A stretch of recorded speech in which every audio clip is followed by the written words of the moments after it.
Podcast. I'm John, I'm Alex. and we're bringing you the best Manchester United news from this side of the pond. Woo, sir. How we doing? How we doing? Manchester United back in action. Stop-start stuff with the passing of the Queen, but United are finally back with the big 3 points in the Europa League against Sheriff FC, Sheriff Tiraspol. On the road, sir. That pitch looked pretty not so nice. But either way, United got a big 3 points, clean sheet. Sancho with a great goal. Ronaldo off to the races with a penalty. And a tidy little performance against a dangerous-looking side that actually could have caused, a less in-form, in-tune United side some trouble today, without a doubt. So we got a big break now until we have the City match in a couple weeks, 2 weeks plus. We got some background noise for this guy. He's on holiday, but American Red Devils, we never sleep. Pod never sleeps. How you doing? How we feeling? Doing great. Woke up at 6:30 a.m. here in Maui to catch the FC Sheriff match out in Moldova. Look, Sheriff came out hot. We were having trouble handling them, but a home team's going to come out with some extra piss and vinegar to start. We were able to handle it, and then the lads grew into the game. Great goal by Sancho, and Dalot getting a penalty, Ronaldo finishing it off. I mean, like a textbook away win in Europa League. And man, Europa League. You think these teams are going to be easy, but they're scrappy, and the travel's hard, and the theme isn't what you want to hear, and just everything going against you in the wind. But a great result, bounce back. And we're trying to get to that knockout stage because we're not going to get fourth in the group, and if you get third, you're going to Conference League. So onwards and upwards. I want to win the group.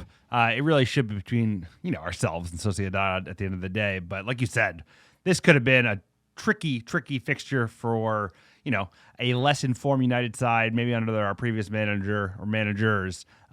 They could have given us a problem.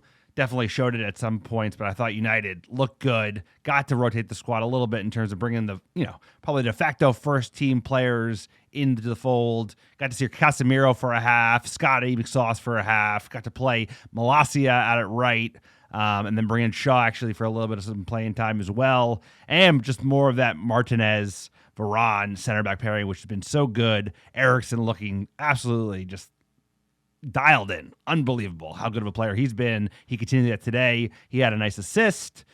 What else is notable, sir? United just keeps on ticking away. Also, Sancho looking good. Even Anthony, I thought he showed some really good physicality today. Was boxing boys off the ball, which was good to see. Uh-oh. Sir, I'm a Muppet. I get a lot of things wrong. What is he worth now? 62. No, I didn't say that. He's still at like 45, 50. But, dude, he's our player. I'm going to root for him all day long. I'm just going to call it like I see it.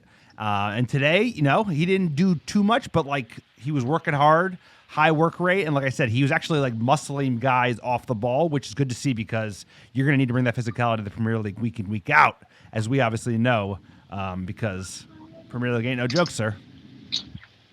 No, absolutely. And you had Erik ten Hag chewing marbles on the touchline. I don't know what he's always moving his mouth. Yeah, he's always moving his mouth in a weird way. He's got a bunch of marbles in his eye. It's I don't know if that's the right analogy, but something's going on there. It doesn't like no one's ever looked at him and be like, hey man, you look like a lunatic on the touchline. But the results are there. And it's one where, Real Sociedad, they're a real team. FC Sheriff, they're really not. But going away and having that travel and having to turn up, especially with the fixture canceled, this was a big one for United, and Sancho looking sharp. So I think everything going the right direction, other than the injury, the muscle injury to Rashford, we got to worry about. And apologies for the background noise. I'm on vacation with the family. There's an extra bedroom I was going to do the pod in, but the Wi-Fi craps out there, and can't do it on the balcony because the ocean is too loud. I got my son playing with his trucks. So pod never sleeps. We're going to do the best we can to get through it. That's the life. That's the life. Pod never sleeps. So, you don't get to the American Red Devils with taking weeks off, even though Manchester United are going to get... Go ahead. Nothing like a Europa League vacay pod, I will tell you. Hey, here's the best part. You don't have any more pods to do between now and you getting back from Hawaii, sir. So enjoy it. Enjoy the fam. Enjoy the sun. Enjoy the surf. And you know what? I wish we had football to talk about this weekend. I wish we were playing Leeds Scum. What a rivalry that is. Obviously, we lamented enough about the postponement of the game and the repercussions for that. You know, they basically confirmed that obviously the game will not be moved until 2023, which if you look at the schedule between now and New Year's Eve, that's obvious. But go ahead. I have more stuff to talk about regarding the fixture cancellation, which grind my gears. The Premier League has no respect for fans traveling internationally for these games at all. Like, and you and me dealt with it like firsthand with like a cup conflict schedule where like we literally book flights and hotels, and then the game is moved like 3 weeks out. It's really a nightmare, and something about the way they deal with these fixtures, it's so unfair. It's like to international fans who are traveling, you know, it's just really a bummer where like all these fans are coming to this game, everything's booked, and then like a week out, it's totally scrapped. It's really unfortunate. Sir, I went to see, it's happened to you, it's happened to me. You have a famous Spain story, but we're talking about English Premier League at the moment. I went to the 17-18 game where I went with my father-in-law to take him to see the Mighty Reds playing down in South London. They moved the game from Saturday to Monday. I had to move my flights around, right, extend my trip, which I didn't mind. But like you said, like if people don't have the same flexibility, obviously there's a cost you have to incur by changing flights, right? Ain't nobody giving that for free. So like, you know, they ain't thinking about fans. They aren't, especially not thinking about fans that are flying in. Because even if you're coming from Manchester to go to South London, you have to do it on a Monday night. That's a pain in the ass if you have a job, family, all that. So it's like, you know, that's been a constant. That's been a constant in our Manchester United fanhood. Is just that like England, you know, they ain't got no respect for the match going fans at all. They're like, well, we'll move it around. Babe. Sorry, babe. Our 3-day weekend turned into a 6-day weekend. Yeah. Apologies. It ain't a weekend no more. 6 days. It's a week. Well, look, quick PSA for the podcast. If you like the America Red Devils, we are for fans, by fans. It's 2022, and we think the best way for you to support us is directly through Patreon. Check out our Patreon page, patreon.com/America Red Devils. We do a behind-the-scenes podcast every single month. We give away pins, stickers, scarves, and shirts depending on the tier that you sign up for. It's a way for you to support us directly, and that way we don't have to have sponsors on the podcast. Please check it out. It goes a long way, and thank you to everyone who signed up. We're looking for, our target is to get 100 Patreon subscribers. We're around 70, so we're getting close. So if you're on the fence, please check it out. Also, check out our website, AmericanRedDevils.com. We have great fan-generated blog content, and also check out our merch at AmericanRedDevils.store. We have a great shop. If Patreon's not your thing, pick up a shirt, pick up a scarf. Everything supports a small-time operation. Sir, tell them about iTunes reviews. iTunes reviews are 5-star reviews at the American Red Devils. Wherever you listen, it's a great way to support the pod. It helps us get found organically by other top Muppets like yourself, and more importantly, we're giving away free merch from now until the end of time to anyone that writes a 5-star review. This is how you have to do it. Like I said, write that 5-star review wherever you listen. Send a screenshot to AmericanRedDevils@gmail.com with your mailing address, and I will personally pick, pack, and ship some free ARD gear. Send it straight to your door anywhere in the world. We mean that just for supporting the pod. Here's a great review from Carlos C. For fans, by fans, shout out to the American Red Devils. Each game week is never complete until I listen to the new episode. As a long-time fan of United, this is a great way to connect with other fans through the good and bad days. The American Red Devils are there to voice our feelings as fans. Keep up the awesome work, and as always, Glazers out. We appreciate it, Carlos. We appreciate all the fans writing reviews. We're almost at 500 on iTunes. Get us there. We're nearly there, and we just appreciate it, sir. You better enjoy that vacation, because I was just looking at Manchester United's schedule in October, and it's a doozy. I know we talked about it at length the last pod, but holy shit, we got a lot of games. That's why I'm here. Get it in, sir. Get it in. I'm getting some R&R in before we got like this is like the biggest pod month we ever had. Ever. It's gonna be what a year. And it's like we had last year was U.S. men's national team takeover, but then we're gonna be going to World Cup. We'll be getting our buddy Mike on the pod, breaking that down. World Cup around the corner. Squad implications for this international break. We'll be doing one during international break, sir. We don't take 2 weeks off here at this podcast. We'll be breaking down maybe the U.S. men's national team or just having a laugh. But regardless, let's focus on it. FC Sheriff 0, Manchester United 2 at the Zimbru Stadium, Europa League Group Stage Game Week 2. Let's get into that lineup. We had Dave Saves, world number 1 in net. Dubravka, When is he going to start? Who knows? Malacia left back, Martinez, Varane, center back pairing, Delo at right, mixed sauce in the middle, Fernandez, Eriksen midfield 2, Sancho on the left, Ronaldo at number 9. Love to see that. And Anthony, your boy, the 85 million pound man at right wing. How are you feeling about this 11 versus Sheriff? There's a lot of talk about this 11, considering how would it have been if we were playing Leeds on the weekend versus without. Obviously, we are not playing Leeds this weekend, so the expectation, for good reason, was to see as strong of an 11 as Erik ten Hag can put out. I think he did in many ways, give or take a Casemiro for McTominay, but McTominay's been in form. So this 11 looked good to me. That back 4 picks itself, obviously with De Gea. That midfield 3, they've been really good. They've been excellent. They're excellent against Arsenal. They're excellent against Liverpool. And that front 3, it's moved around a little bit, obviously, with Rashford going down. But hey, CR7, Cristiano Ronaldo, he's getting back into form. He's never a bad option to put as your number 9. Not too shabby. Let's get into that first half. So United came out a little bit scrappy, but, I think we were playing small ball, trying to keep it safe and contained. We looked largely control. A little scrappy. It was like Sheriff came out with piss and vinegar. They looked like they could hit us on the quick break.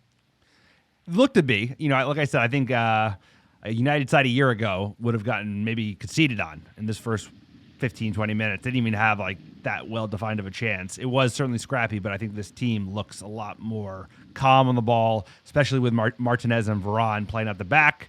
And then first chance of note was in the 15th minute. Eriksen finds Ronaldo over the top, and CR7 is barged over. No penalty.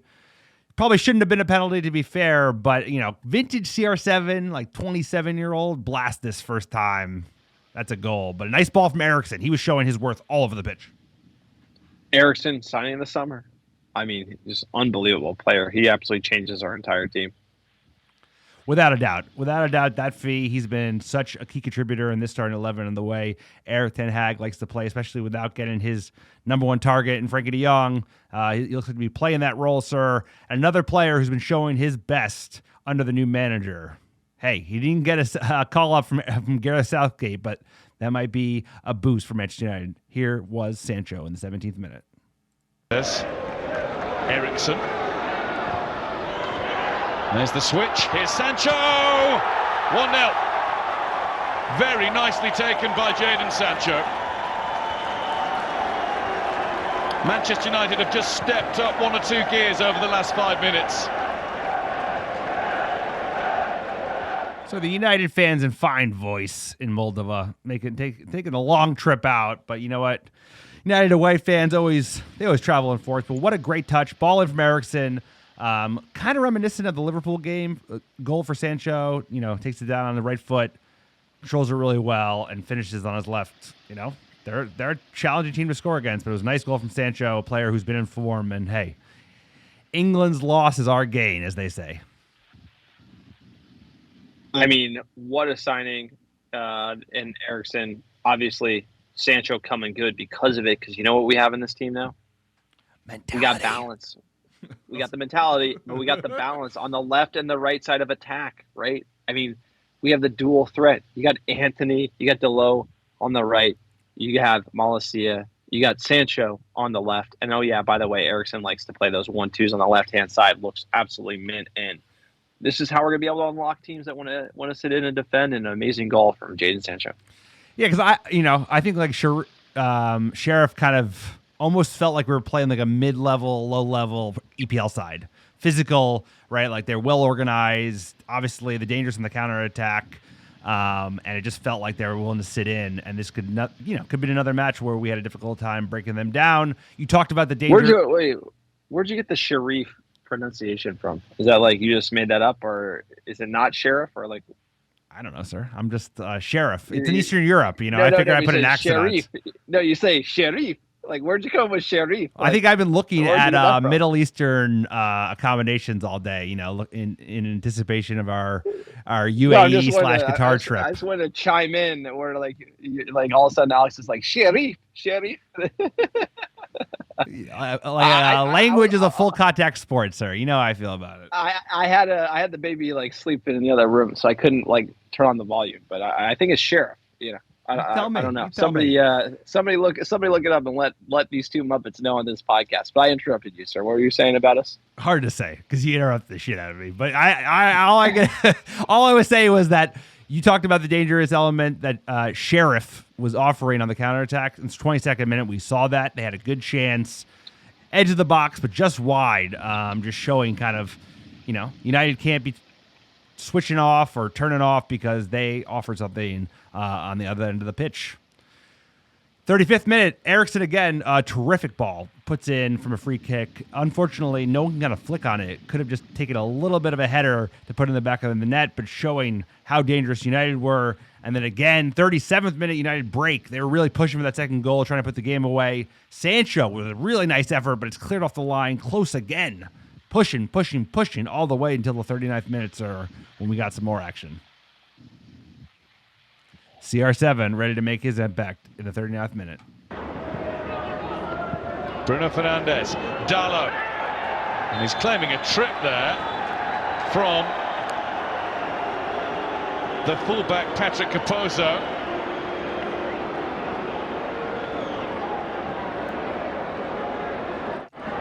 Dalot getting in front of Capozzo, and he was kicked.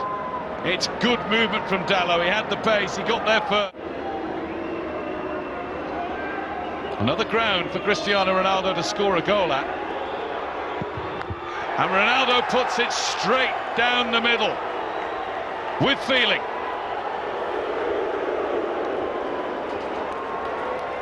It's a good time for Manchester United to get that second goal in the game. Sheriff playing at pace. Sheriff, sir. It is not Sharif. I don't know where that came from, sir. But there's a lot of mispronunciations on this pod. If you're here for correct pronunciations, it's just the wrong pod, especially from my side of the table. But what a penalty. Generous penalty. I take that all day. It's probably, you wouldn't get that in EPL. It's a little soft, but hey, I'm a Manchester United fan. I'll take it. And then who else is going to stand up? The guy needs a goal. Nice goal. Well taken penalty. CR7 off to the races. And I'm not going to not do the C celebration in Moldova. Come on. I mean, let's go. CR7, just get him going. He's hungry. Feed the man. And I love the call on him stepping up to take the penalty. Cool. Right down the middle. What a player. The long sleeve, too. You got to respect the long sleeve. Ronaldo rocking the long sleeve. That's also one thing that he sticks to the old school, always rocking the long sleeve kit. It's just... Sir, long sleeve kit, Ronaldo, penalty. Come on. I'm a Muppet. Love it. I'm a long sleeve kit kind of guy. I've always liked the long sleeve. Him and Rooney were rocking it. It's gone out of style. It has gone out of style, and it shouldn't because the long sleeve is class. Rooney did the Under Armour short sleeve, right? He red Under Armour short sleeve. He switched it. And like OG Ronaldo's like from the old school long sleeve kit. I mean, come on. With the rolled up sleeves. With the rolled up sleeves. Rashford likes the long sleeve, if I'm not mistaken as well. But it has gone out of style. At one point, it was like only long sleeves kits. Let's get into the second half. Sub right off the jump, Casemiro for McTominay. Obviously, we're up 2-0. Shut it down. Rest McTominay. 56th minute, Eriksen puts in another terrific ball, but Ronaldo can't get there.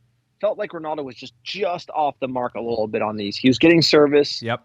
But just like we saw with Real Sociedad, I don't know if it was the service or him. He was making the right runs. He's getting the service, but wasn't connecting. 69th minute, nice interplay from Sancho and Malacia. Ronaldo with a great chance, but blasted over. You love to see Sancho and Malacia getting some chemistry on the left. 100%. I think that's kind of a nice big takeaway from today as well, was just they were playing really good football at times, good interplay. They were putting their triangles together. The back two, especially the center back pairing, looked amazing. And that's what I mean by the back two. Like Martinez and Varane just look so cool and composed under pressure. They're moving the ball around well. Malacia moved from one wing to the next. We'll talk about that in a second when Dalot came off. So that was just encouraging to see his level of versatility. And Eriksen, like 30, if he could have 4 good years, we're going to have such a player because, dude, he's so composed in the ball. He unlocks Bruno. He unlocks our attack. He links play up between the defense, something we haven't had in a long time. It's exciting to see, fun to watch. Dude, his vision for passing, it's just like, it's like levels above the game that he's playing at. He's just like, I feel like he's only getting better too. Paul Scholes-esque, right? Probably not as physical of a player, probably not as good defensively, but his range of pass is just unbelievable. 70th minute, Shaw for Delo. There are no meat pies in Moldova, so Shaw's ready to go. 82nd minute, Elanga for Ronaldo. Ronaldo always angry about getting subbed. And then 90th minute, double sub. Let Maguire have a go. Maguire, Garnacho for Martinez and Anthony. And that was it. 2-0, clean sheet, away Moldova. Sheriff, as Alex says. I like that. It adds It adds a little something to it, a little spice, a little twang. I like it. Sharif. It's gonna be Sharif, just like real saucy dad. It's gonna be Sharif. Saucy dad, baby. I like that. I like coming up with different nicknames. Like the other team, I'm sure is not Ammonia either. But we're gonna call him. He's got the random nicknames for Europa League, as is tradition. Stats wise, United 8 shots to Sheriff's 11, on target 4 to their 2. We had 68% of the ball.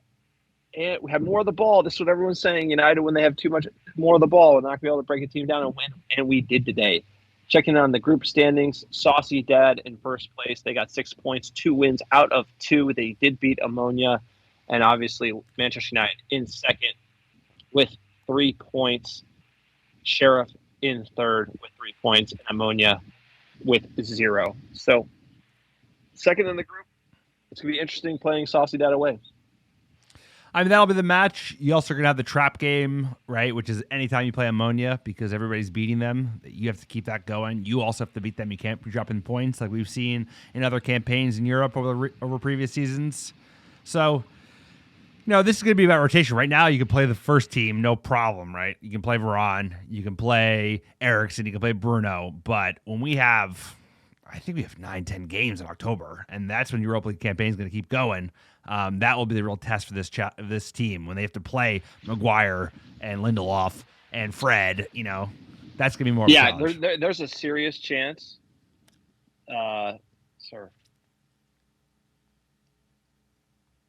Sir, sorry, I was getting a phone call about a dinner reservation tonight. These are Maui problems. This guy, I was like, oh, my dinner. No, I sent it to voicemail, but it's definitely like one of those like. I busted you back, Sharif. Yeah, it's gonna be sir. Going to a nice dinner. Attaboy, enjoy it, sir. Yeah. Put it on the pod. Bringing the 5-month-old and 3-year-old. We're gonna see how that goes. Probably as good as last season for Manchester United.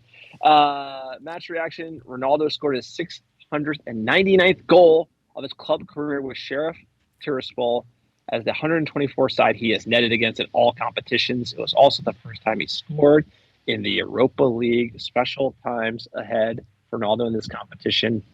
And obviously, sir, this is just Europa League. I mean, we're talking about practice pretty much here.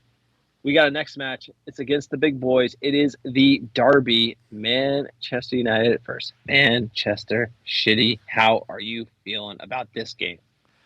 So I can't wait for this game, and I was just laughing because if we did play lead this weekend, you would be on Hawaii time, and it would be 3 a.m. So I can only imagine what that would have looked like. So, hey, the Queen did you a favor. I'm glad I didn't have to even contemplate dealing with that. But yes, my wife was like, are you seriously going to get up at 3 a.m? And I was on the fence. On the fence, as you should be, because you're on vacation, sir, and it's just Leeds. Sir, I haven't not watched a live game in, I cannot remember how long. So that's where I'm at with this team, and we've been horrible for a while. So the fact that I do that to myself is incredible. How you feeling, sir, about City? The Sheriff game, it shows me this team's growing up.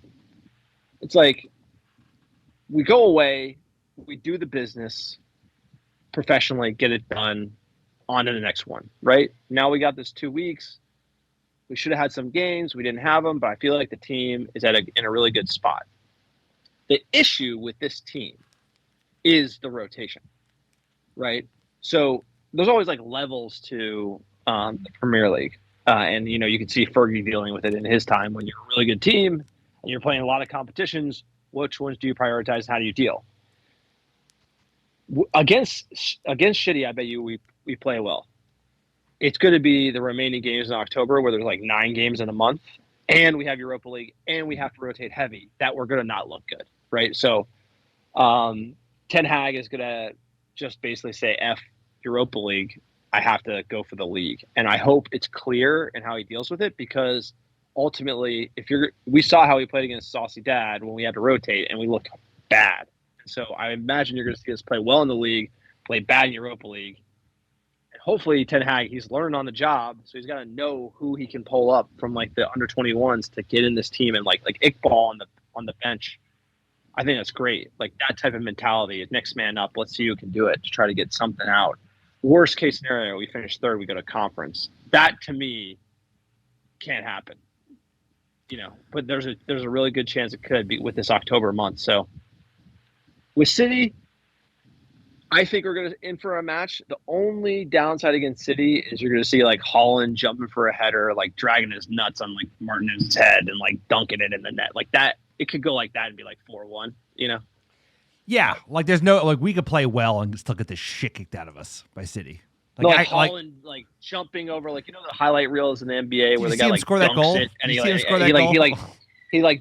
on the net, and he hangs there, and he drags his nuts on another guy's head. That's gonna be like Holland over Martinez. It could happen at least once, like you would think. Like the footballing gods, like the headlines coming out of the game just seem to be like 5'9" defender, man against boys. Like it seems like that. All the rags yellow. Yeah. Like we're gonna lose most likely, but you never know. Any given Saturday or Sunday in football, we certainly have a chance. They're riding high. That's worst case scenario. Best case scenario, we beat them because we're confident at the moment. We show up in big spots, right? So I think it's probably going to just be like a close 2-1 game. I think we're going to play better than people think. I think City's going to play worse than people think. Because again, like City's been all over the board with like mediocre teams, and we're going to give them a game. Obviously, it's away, but it is in Manchester, and it's going to be. I'm very excited for this match. This will tell us a lot about this team, and anything's possible. Certainly is. We know all about that. This is Manchester United. This is the team of '99. Where anything truly is possible. It's going to be a big month for United, like you said, playing Spurs, playing Chelsea. They're not the Chelsea of old, but they're still Chelsea. And then actually, those first two Europa League games in the month are against Ammonia FC back-to-back. Like I said, it's a trap game, but you should have an opportunity to rest players. We got Everton in the mix. We got Newcastle in the mix. There's a lot of teams, a lot of tough teams. Coming up next month. Big challenge, but you know what? It also gives an opportunity to get certain players back from injury, right? Rashford going down after his hot start. That's not what you want to see, but he has a chance now. Obviously not called up by the numpty Southgate. It's a win for us. It's a win. It's great for us. And Martial come back from injury. Hopefully he'll feature. But, we've seen that movie before. Not for the English contingent. Yeah, nothing. Not for the. Well, who got called up? We'll talk about it in a second when we go to the news, sir. But it's your. Yeah, I know. Let's go. Let's go. Ready for some news?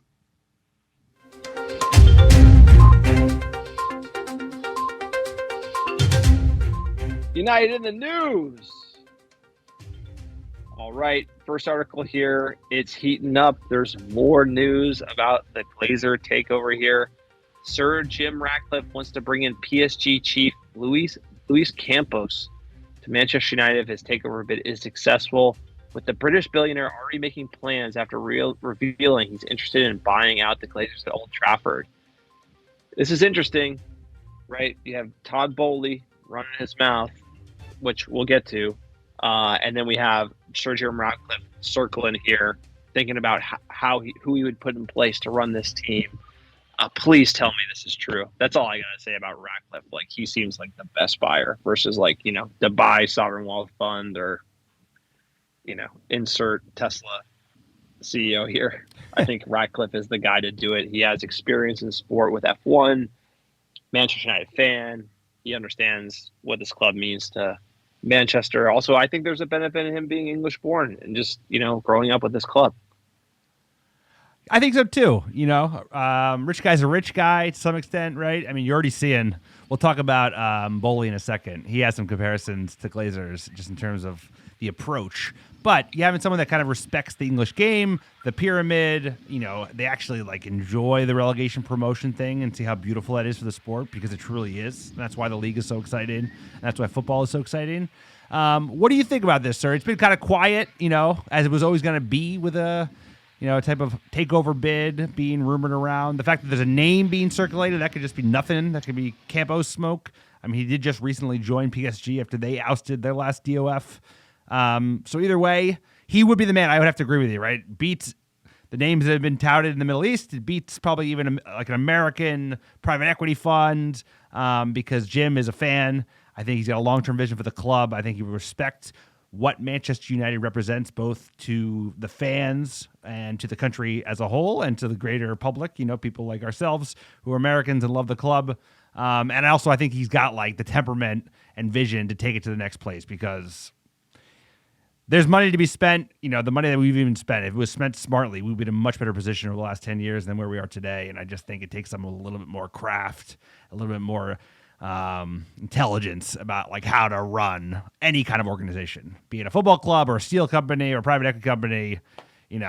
Jim, I would take him. I would take him in a second. I would certainly take Luis Campos as well. So let's see, sir. This is probably the most important news going on at the moment.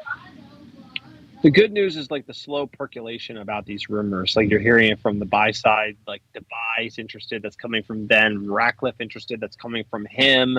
So that could make it more legitimate that you have multiple parties potentially leaking out information about bids. That means there could be a process there could be lawyers listening to offers. So obviously it's tight-lipped because they are a public company, but this is interesting that it keeps coming out. So, I mean, the biggest win we could get all year would be, the last 20 years, getting the Glazers out of this club.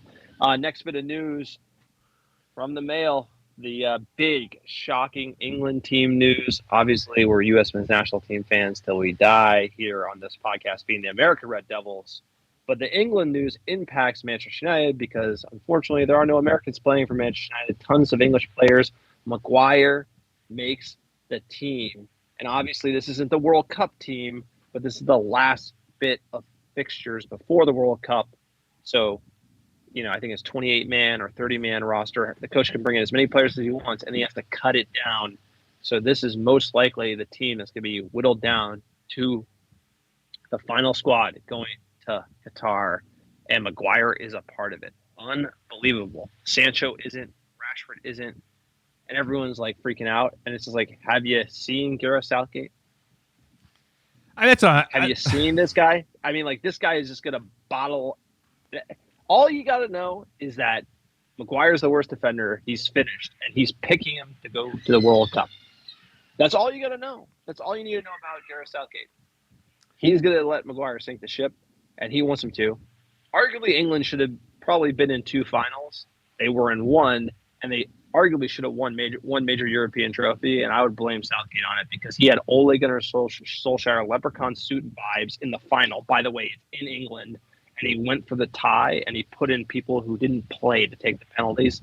You couldn't do more to try to blow it than he did. And this is the mentality he brings to England. And sorry to any England fans that rate Southgate, but there's a ceiling on Southgate. And you're seeing it. Because was he a Middlesbrough manager before this? That's right. Or he was a woman. He went Middlesbrough, then the women's team, I think, then the youth team, then England. Yeah. And here's the thing, sir. Maguire ain't going to sink their campaign, right? Like you said, he ain't the culprit. As much as we want to put it on slab bed, it's Gareth Southgate, bro. Like, who put in 119th, 120-minute subs of players that hadn't even kicked the ball to kick penalties. Also, they're like some of the youngest players in the squad. He's not a good, I'll go farther than he's not a good manager. He's an average manager, but it's their manager. We have hold on a second. I'm a U.S. national fan, U.S. men's national fan. We have a bad manager. He's also a bad manager. So we could call it either way. I could say that England's got. Hold on. He is a bad. Our manager's also bad. Okay, wait. Alex doesn't like our manager, but the whole point is what you put your manager in like a tie game in a final going extra time, and you see what they're made of. Just like you saw Ole Gunnar Solskjaer, you saw what he was made of when it's Villarreal Europa League final, and he's literally playing for the draw. And it's like, you're no good. Like, you're the better team. You got to go for the win. You got to win in extra time, always, right? So Berghafer hasn't been in that situation, and when he is in that situation, you can judge him. But Southgate has been in that, and you saw it. It didn't go well, right? Every decision he made. Deer in the headlights on the touchline in a big final. The card has been turned over. You know what he is. Like, we knew Ole was. I told you after that game, like, he gone. Like, it's a matter of time because you can't come back from that. You are who you are. Bro, I saw it with my own eyes. In that situation. I watched you are who you are. I watched a whole 120 minutes. And the fact of the matter is, I'm not going to back down from my position. Both of these teams, England and the United States, they're going to be the same group. We win the Hold World on a Cup. second. Just let me finish my point, and then you can interrupt me. They both have squads that are better than the manager. That's all I'm going to say. We can leave it at that. Like, for both England and the U.S., they both have squads that are more well-rounded, more dangerous, and just better than their manager is. And that's my point there. And I don't need to make it like he hasn't gotten there. He hasn't gotten to a final, but like Burr Heifer doesn't give me any confidence they'll even get to a final. Okay, here's the deal. Burr Heifer and Southgate, their teams are going to play. They are. England's got the better team. They do. And we'll see how that goes. They do. If Burr Heifer draws or wins, then you got to give him some sort of credit. I didn't like the World Cup qualifying. I don't think he got the best out of the team. I don't think he's bringing in all the players. But if he gets results and gets to the knockout stage, then the results are undeniable at a certain point. How fun is that game going to be? That's the Friday we fly to the Middle East, isn't it? Yeah, USA England's going to be unbelievable. That's going to be a great game. But this is actually good. This is good, sir. Right? I didn't mean to interrupt you now, so apologies for that. But like the players that actually aren't getting minutes are getting minutes, and the players who are getting minutes with United are not. So in some ways, like maybe Harry Maguire will find some form, which obviously. No, I hope Harry Maguire defends against our front line against USA. That'd be great. Next in the news here, Chelsea owner Todd Boehly calls for a Premier League All-Star game. Jurgen Klopp laughs at him. Everyone's laughing at Todd Boehly here. What do you make of this one, the All-Star game? You know, this is funny. We were tweeting about it, texting about it, sir. This is like a fatter, smarter Glazer. That's what I said, and I'll stand by that. Because, like, the only difference is he's getting right in it. He's, like, putting his chin out and getting really involved and, like, interviewing and making his opinions known, whereas, like, the Glazers just, like, they never talk to the press. They haven't talked to the press in 19 years. So they just, like, sit on the outside looking in, whereas he wants to be the face of this new Chelsea side and just throw his opinions out there. So, you know, he's got big opinions. I think the North-South game is kind of hilarious. Like, unless you were doing it in the capacity of one of those stupid giveaway cups in the U.S. or in Southeast Asia that they do in the summer, where they're just like, well, Liverpool and United and AC Milan are playing anyway. We'll just mix the teams up and just have them play against each other. We have enough fixtures in football. There's probably too many fixtures, right? Like Champions League, they're playing more games. Conference League, right? World Cup is going to have more games in the next 10 years. Everything is squeezing out more games. So obviously a non-competitive North-South game, even though it would be a money grab, it's probably the last thing European football needs. But give me your thoughts. Well, I listened to the whole interview with him, and I think he said some interesting stuff because he talked about, he addressed, like, you're talking about an owner of a team addressing serious questions, right? The Glazers never on camera, never answer anything. Totally. So credit to him for A, buying the team. B, what he was talking about is that he wanted a coach that would collaborate with them, right? He's like, I don't know what I'm doing, but I want to hire the best people in the world and I want them to collaborate. And he was saying the U21s and the first team aren't talking. So like the best prospect in the U21s isn't known by the first team. They're not sharing data. They're not sharing information. So for him, it was about like collaboration. I thought that was very interesting. You could tell Tuchel is just like a my way or the highway type of guy. That was an interesting angle on it. And then obviously getting to financing the football pyramid, I think was really ultimately the question about this is like, there's always that, how do we finance the football pyramid? How do we raise money? And so he kind of alluded to, well, hey, we did an MLB All-Star game and we raised $200 million, and it's really a nothing burger. It's like a home run derby and like some guys kind of playing baseball. It's not really that serious of a game, right? It's just more for entertainment purposes. Huge cash cow. I would much prefer an All-Star game than a Super League. You know what I'm saying? So the idea of it, everyone in Europe was like, everyone in England just like laughed at him, made fun of him, yada, yada, yada. But I do think there are good things from American sports that can be taken to European sports. And there are great things about European sports that can be taken to American sports. And to think that anyone does it 100% right, that's what I have issue with, is everyone just rejecting it. Because a North-South EPL All-Star game would be a riot. And if they did like a skills competition for like who can sprint the fastest, who can kick the longest free kick, or who's the goalie that, like all these cool skills or whatever. That would be a hit. That'd be cool. That'd be really cool. Like Ronaldo against, doing free kick contests. You had to hit the targets or whatever. Like that'd be really, I don't know. It's just one of those things where it's light, it's enjoyable. Like the home run derby, just like get all the all-stars out there. Everyone have fun. It's like a spectacle. And I know that Europeans haven't had that. So they maybe can't enjoy it, but there are good things about all-star games. There are bad things about all-star games, like the NFL Pro Bowl. You don't need it. You can't really play NFL all-star game because you just have to like hit people, and that's not really, like soccer could do it. You can't half speed that. You can't have. It'd be like a testimonial type of match, a testimonial match that raises money for the footballing pyramid in England and supports the lower divisions. Like have a real feel-good factor. Provide the fans with some entertainment. I just think that the way that everyone like immediately like rejected it, even though I don't like Chelsea, I'm not a Todd Boehly fan, I kind of felt that was a little much.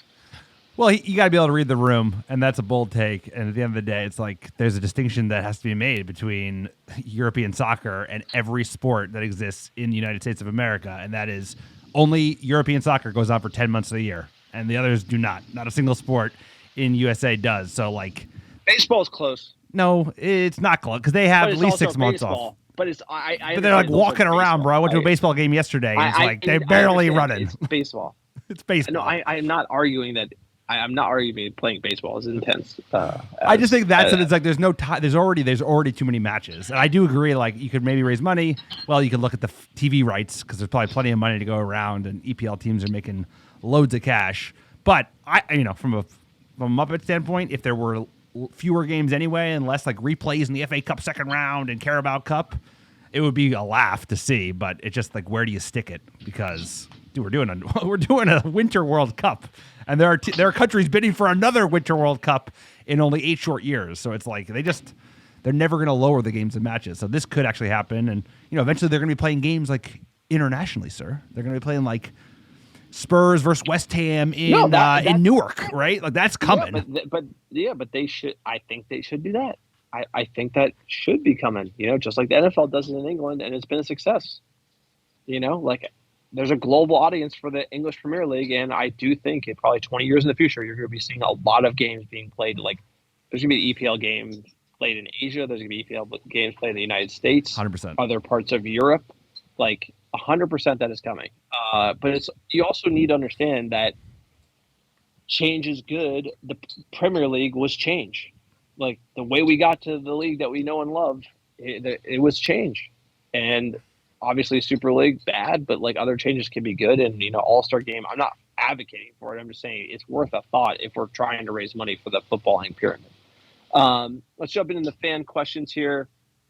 At Glazers Out FC, love the handle. Quote, that was a Thursday night football match in Moldova if I've ever seen it. Would have liked to see a couple more goals. Overall, though, a win is a win, and the Lincoln play looked good. At Jamal Mota, sirs, the Hans and Franz Cup finally gets the C. Pretty simple and boring game. Maguire is now at 89th minute sub. Not excited for this long break, but we have a while we wait. Let's push the Glazers out. I absolutely love that one. At Fox United, quote, Sancho showing Southgate why he has no idea what he's doing, but again, game after game, Eriksen proving to be the best player on the pitch, goes about it silently, but has huge impact. Good needed win far from home. Speak softly, carry a big stick, sir. That is Christian Eriksen in a nutshell. He's looked like it all season. He's been such a player. Unlocking the back four, unlocking Bruno Fernandes, unlocking the front three, and he's just getting started. Like I said, I think he's getting better as the games go on. I think the other players around him are getting better. So it's a bummer. We have no football for over 2 weeks, but we had a lot of football in October. It gets an opportunity for some rested legs. Hopefully none of the players that have been contributing week in, week out in this Ten Hag side are injured, right? Because we got some big name players. Varane, I imagine, is going on international duty with France. That's the one that scares me the most. You're really worried about Varane, as we should be. Are you trying to jinx him? No, of course not. But he's been so good. He was so good today. He was class. He was pulling the strings. He looked so in control. He has all season. But hey, he ain't gonna make it all season. No, he ain't. Break it to you. I am aware. Yeah. Well, we use another center back. Let's go. Look, sir. That is it. That's the podcast. I appreciate everyone listening to this podcast. Please like, subscribe, everything you can, because we're a small-time operation. Check out our Patreon page, patreon.com/America Red Devils. We're close to getting to 100. Help us out. We're almost at 400 episodes as well. I think this is 398. We can't believe we've been doing this for 5 years so far.